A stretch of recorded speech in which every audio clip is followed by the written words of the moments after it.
Welcome to another episode of the Truth Pop Podcast, helping you to live out your faith in modern day culture. I'm Jake, And I'm Kathy. and we have the pleasure of talking to Nathan Lancaster. He is a former Focus missionary and current team director at Holy Spirit Newman Center at the University of Kentucky. Nathan, I'm really excited to talk to you because what we're hearing all over the news, just literally days ago, there's been countless articles talking about a revival among Gen Z flocking in droves to Catholicism. Nationwide, we're seeing a 30 to 70% increase of people from various dioceses coming into the church on Easter Vigil. With your work on college campus, I want to probe into that and identify where is that coming from? Is there a sense of authentic Catholicism that's really causing young people to be curious? Yeah, thanks, Jake. I mean, a topic like this has so many elements to it. I think just as someone who's been with college students for the past 5 years, and has really been practicing, his faith for the past 6 years at this point, um, I think the core of why so many young people are attracted to Catholicism or even just other um, more traditional forms of Christianity is just because we want roots, we want a firm foundation, and the modern world doesn't provide that right now because everything is kind of up in the air in terms of what you're supposed to believe, in terms of what you're supposed to say, how you're supposed to act. Every year it seems like there's new things that you have to say and do in order to fit in. We don't really know who we are. We're having an identity crisis as a generation, specifically because of social media and just the prevalence of having all types of information at your fingertips at all times. And so to see a faith that's been tried and tested like Catholicism, it just provides answers which people want, especially young people. It provides depth, and I think primarily it provides truth, beauty, and goodness, which is the transcendentals that every person should, if they're living in a at least trying to follow their own conscience and to look for God, that they will find that. And I think they're finding that primarily in the Catholic faith. And of course, I'm Catholic. I believe that that's where the fullness of all of those things is found. And it's great to kind of watch students come to that realization on their own. And it's great in my own faith journey to continue to learn more about the history of the church and her teachings. And yeah, just accompany, it seems like every year, more and more men and women to the faith. How do you think the COVID lockdown and everything that we saw in this decade, do you think it got young people asking those questions a little quicker than it would have otherwise? I do think so. I think we did see a good sharp drop off of church attendance for a little bit, mostly because it was kind of forced in that way. But then I think a lot of people ended up turning to those outlets on the media. We do have a lot of really good, influencers and content creators and apologists and theologians that kind of took more to the online sphere and have been able to really bring that to the masses and kind of catch up with other, just like non-Catholic or non-Christian forms of influencing. And so that was cool. COVID in particular, I think, really just stripped away a lot of the underlying issues in our society. I think just with how lonely we kind of are and how we don't have as many friends anymore, how we don't engage in as many relationships during COVID, it was, it was on full display when that was happening. And so we really were craving that community and that communal aspect of life, which we're all created for as human beings made in the image and likeness of God. And gosh, I wouldn't be surprised. I know that a lot of the statistics kind of point to a large uptick in people more interested in the faith after COVID. Um, it's not like there was some amazing documentary about Catholicism that came out or anything like that. I think it was just a bunch of the ancient texts and truths of the faith kind of resurfacing and being more widely available.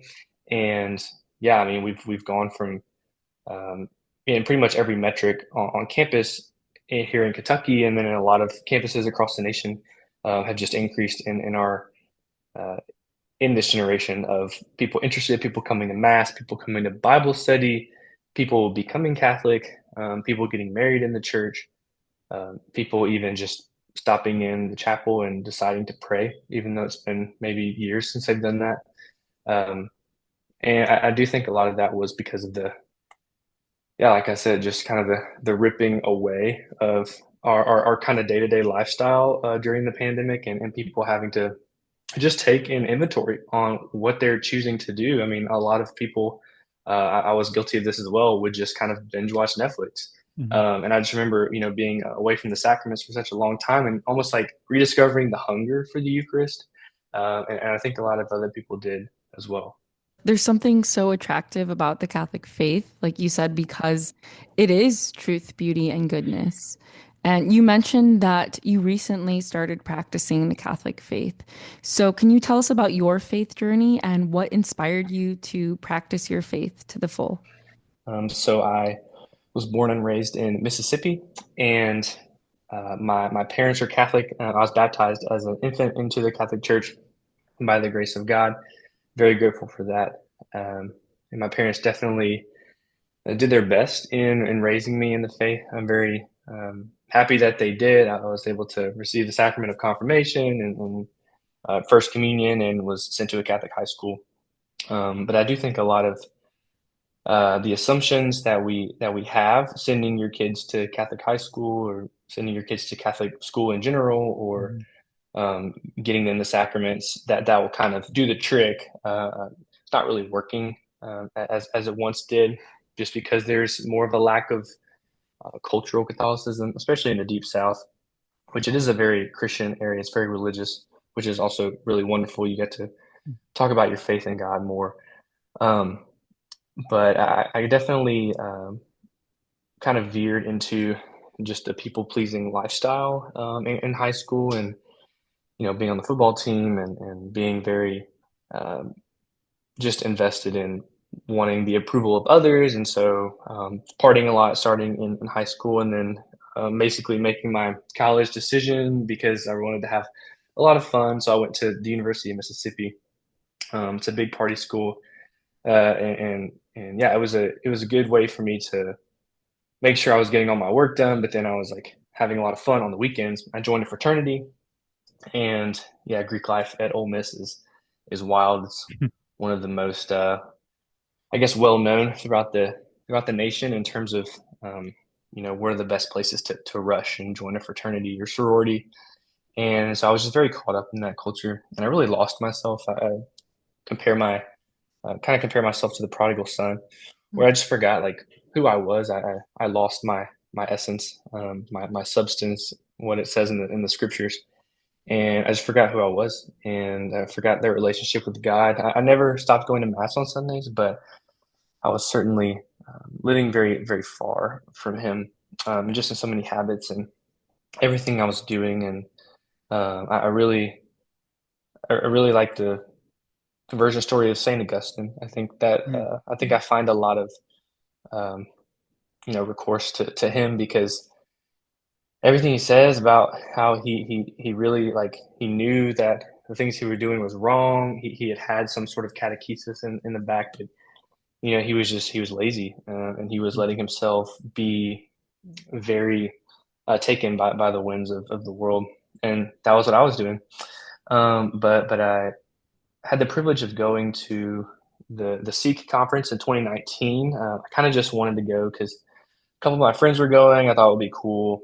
I might as well. I wasn't like expecting to get anything out of it. I honestly thought that, uh, if you're in college and you were like praying every day, or you were going to mass on a daily basis, I just kind of thought that was weird. I didn't really know why people did that.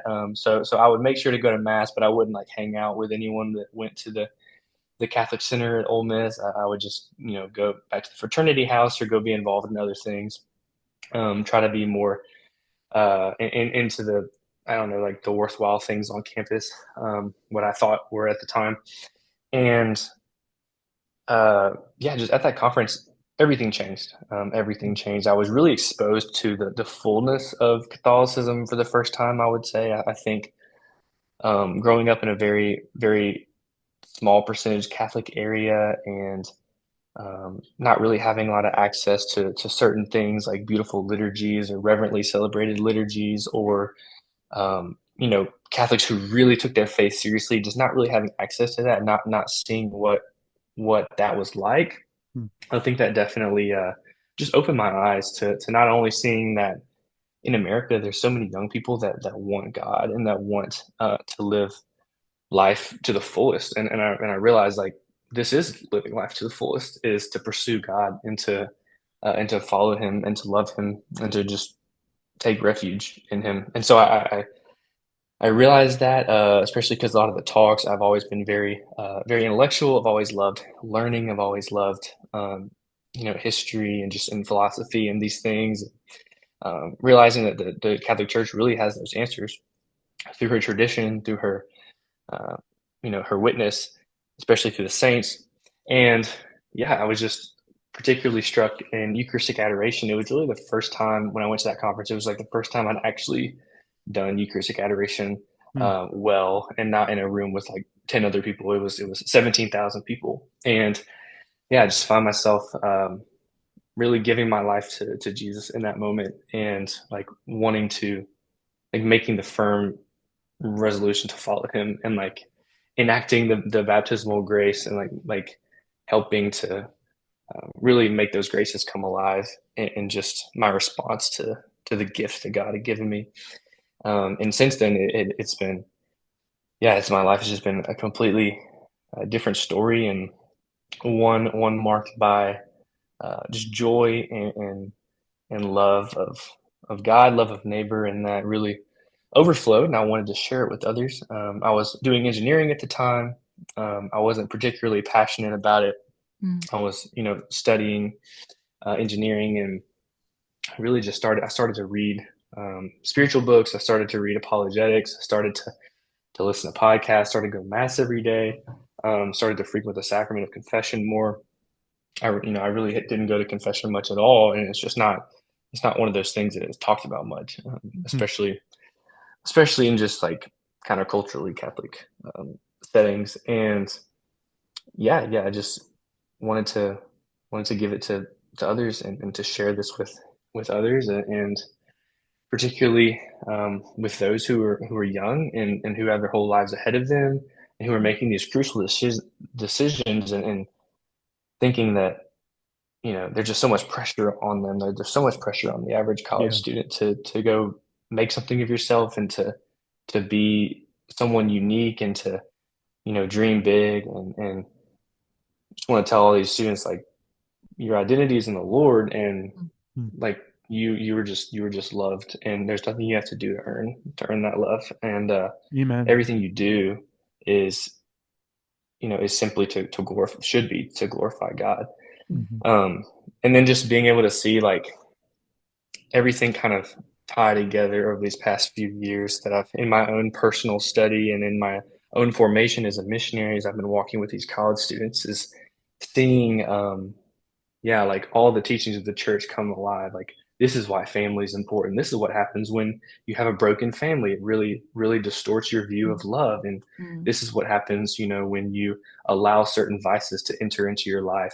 It really drives a wedge between you and God. And all these things are making sense. And this is why the church has spoken out against, XYZ. This is why the church has always stayed strong, and in many respects is the last the last defender of certain moral values. And um, so I think really just from like the moral perspective, the philosophical perspective, as well as just from the witnesses of the saints, particularly the martyrs, of wanting to imitate them as they imitate our Lord, and to be someone who just gives himself wholeheartedly to the faith and to God, and to my family. And so it's been it's been awesome, and I'm glad that it happened, so early. I think about the parable of um, the landowner and the tenants, and the Lord chose me to work the farm pretty early in life. So I Hmm. hope that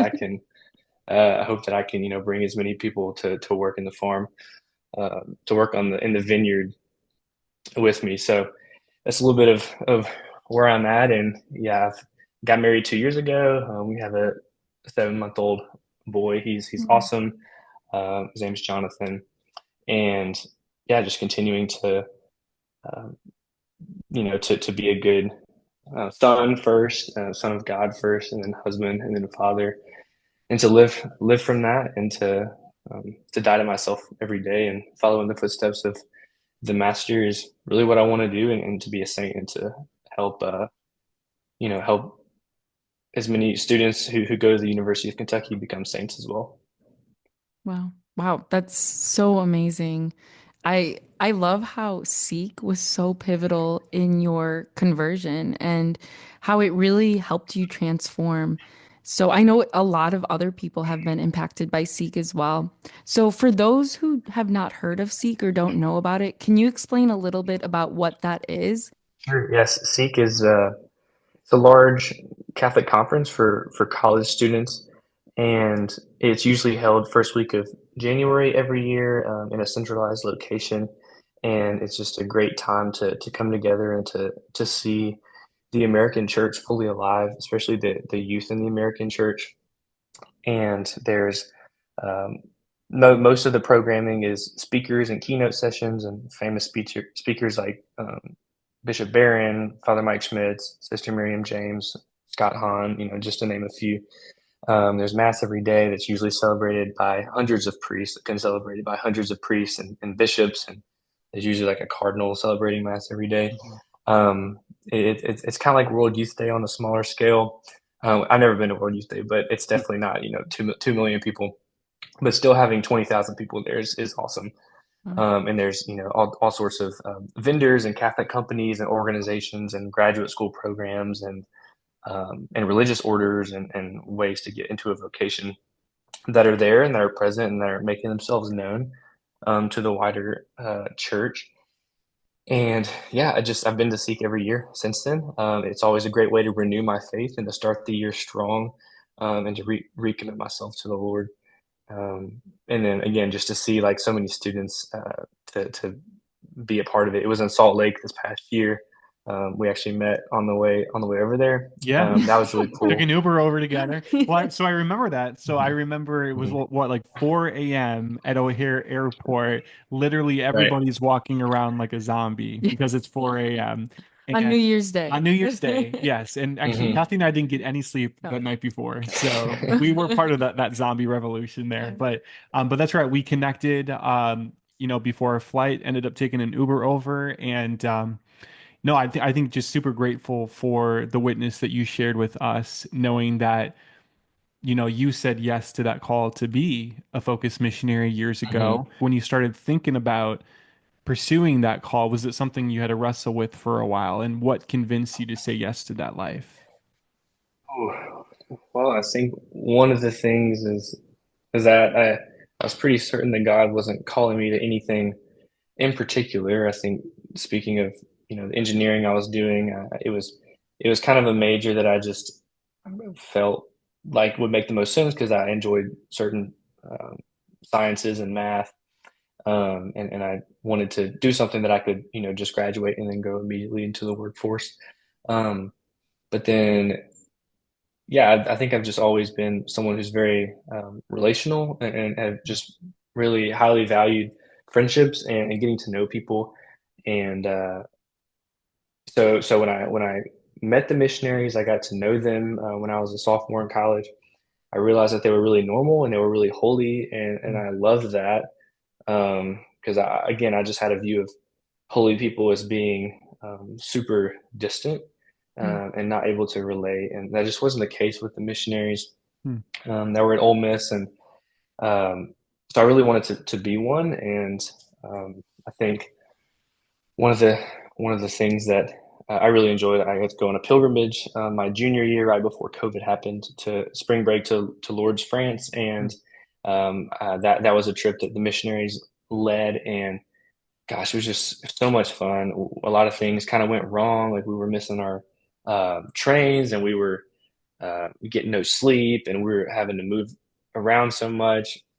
Um, it was just like random things that were seemingly, not what you expect to go through in a foreign country and actually enjoy it. But I just remember having so much fun with everybody there, and obviously getting to have that incredible experience at a place that Our Lady has appeared and receive Mm. those graces.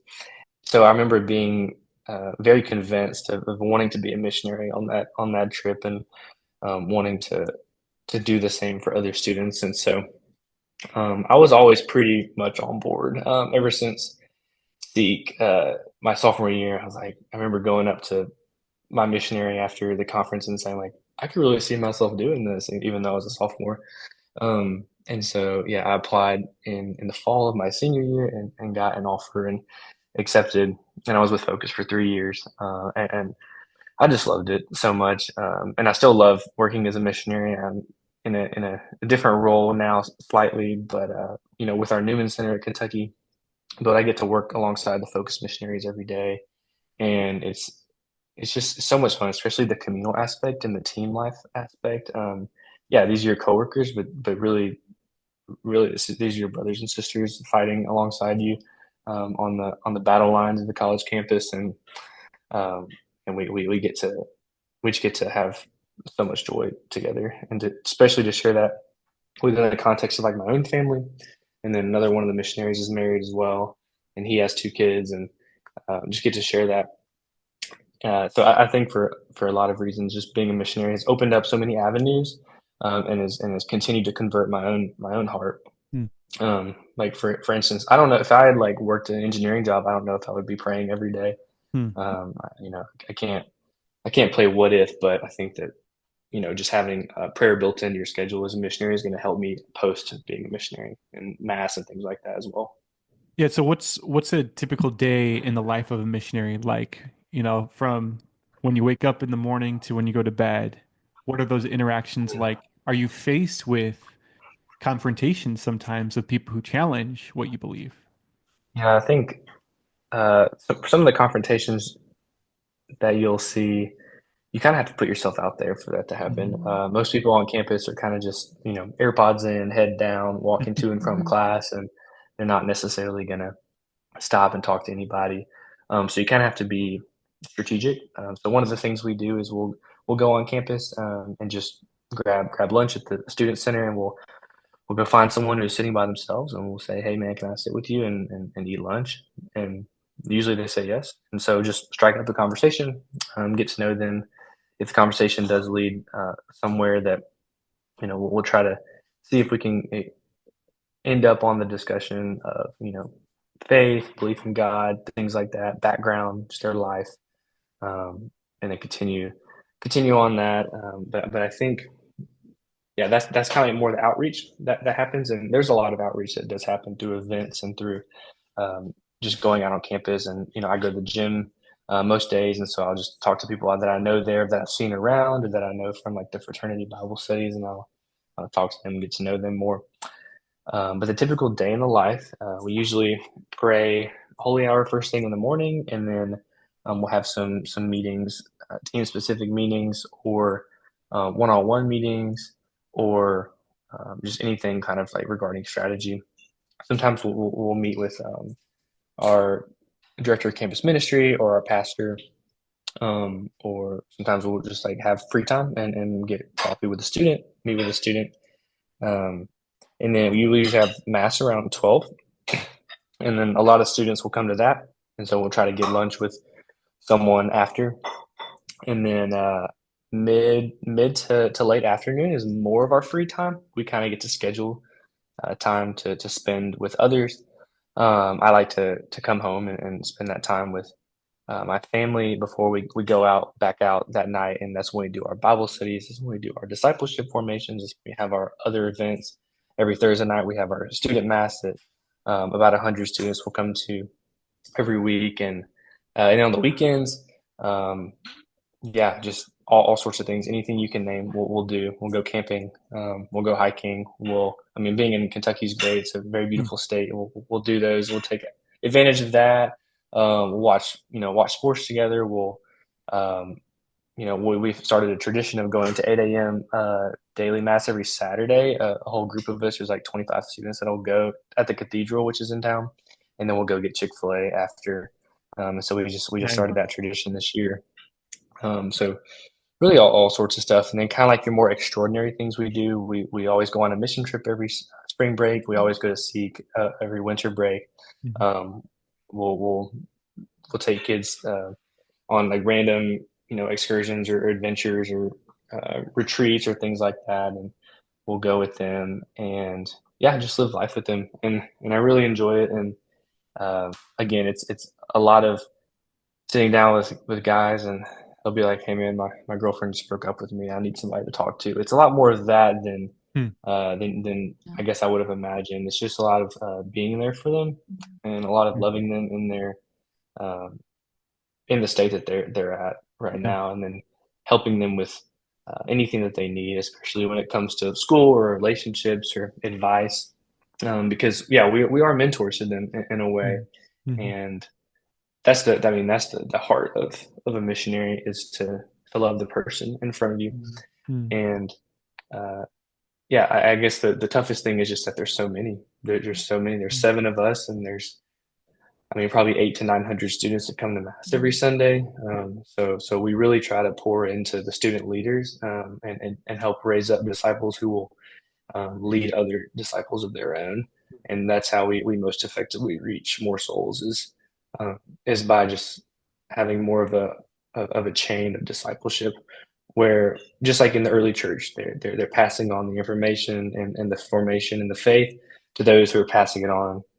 Paul to Timothy and Titus, and then early church you had Saint John and Polycarp and Ignatius and Irenaeus and all of them. So that's how the church really spreads. And again, it's one of the reasons that it's um, leading to a recognition of the faith. And most people just don't know much about Catholicism, and most people Mhm. have you know false ideas of what the church teaches. And Mhm. so being there to correct those ideas or to answer those questions is probably just the best thing we can do. So I guess Mhm. confrontations don't happen as often as one might expect. Maybe Mhm. you'll have a social media algorithm that is just this guy arguing with atheists all day, but Mhm. that's not really what the average day is.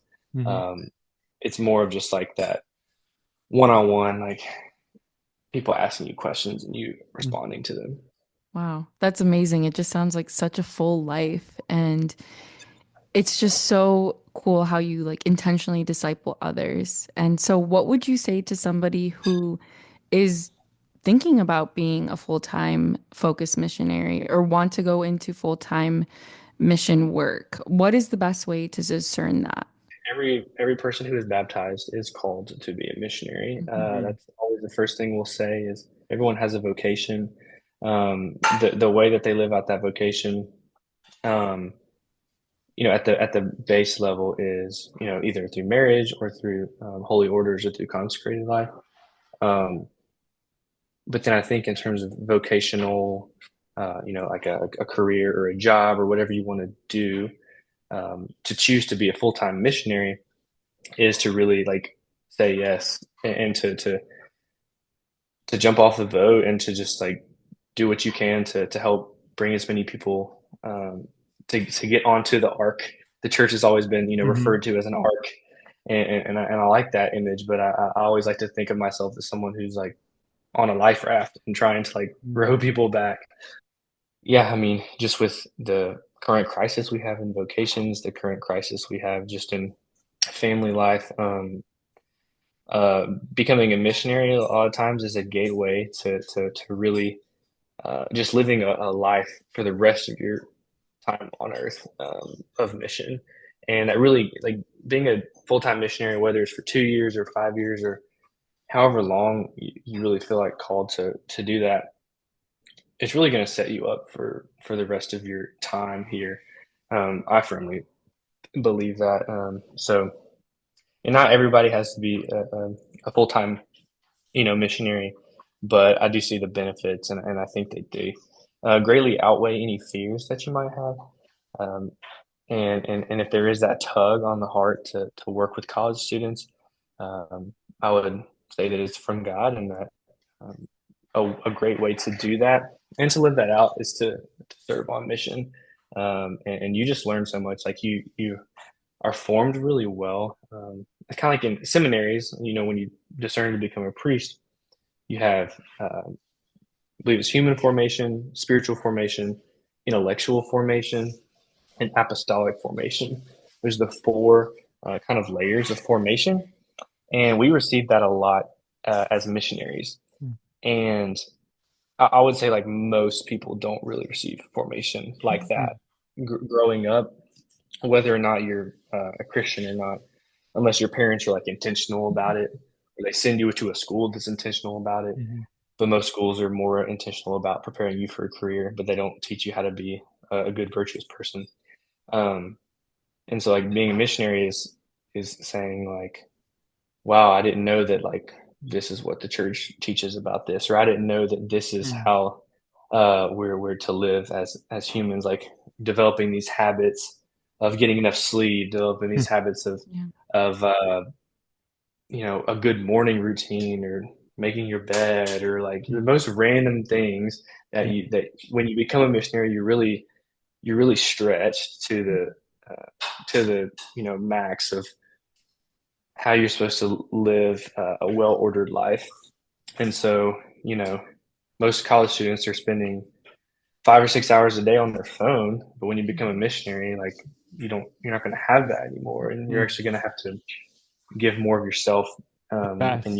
you don't have the the opium that comes from being on your phone all day, Yeah. or just like being on a computer all day. Yeah. And I think that all these things are ways that just being a missionary like greatly benefits you as a human being, Mm, especially as a Christian, yeah. and being able to learn these habits of a disciple as a missionary and give them to others after you're done being a missionary, even. I love that. Well, Nathan, thank you. In the remaining 30 seconds that we have, I just want to let you know we're going to be praying for you. How can people support your work if they're interested in doing that? Yeah, well, I appreciate it. Um, I do have a support page. If anybody would be interested, it's just on the University of Kentucky Newman website. So it's uknewman.com/Nathan-Lancaster. If anybody's interested in just learning more, be more than happy to share this mission with them. And I just love to give this to as many people who are financially supporting me as possible. And I really appreciate it, guys. Well, Nathan, thank you so much for the time. We're going to be praying for you and keep up the great work. All right. Thanks so much. Praying for y'all as well. The Truth Pop Podcast. You'll get a Catholic take on faith and culture. Available wherever you get your podcasts.